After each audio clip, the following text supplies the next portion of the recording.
Good evening and welcome to what I believe is the 76th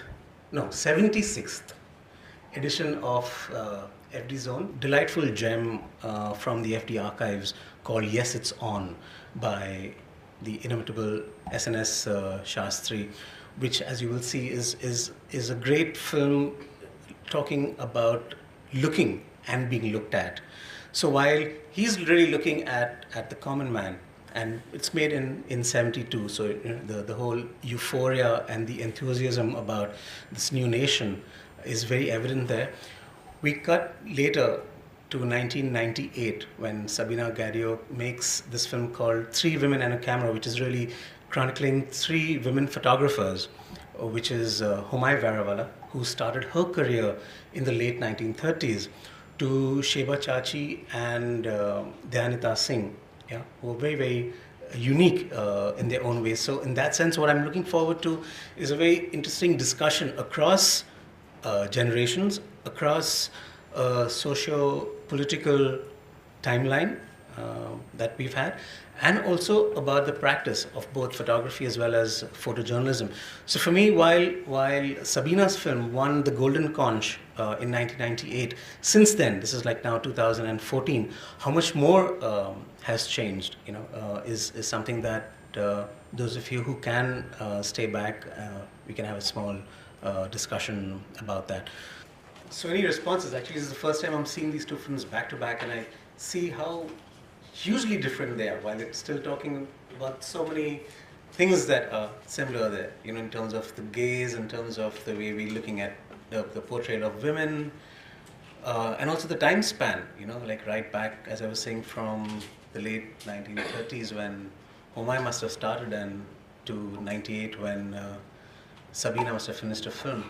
And for me also, what I realize is that from 98 to now, which is not that many years, how much more things have changed. So in that sense, I'm quite looking forward to what you guys think of it. And if there are any photographers, any practitioners, be very happy to hear from you as well.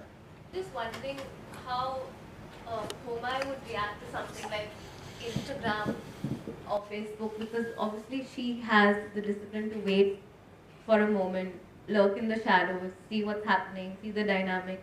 Whereas today it's so different. You just one snap and it's there. No, you don't think about it. Then you're bombarded with some other image and you're moving on to the next. So it's just interesting to think how she would react to something like that.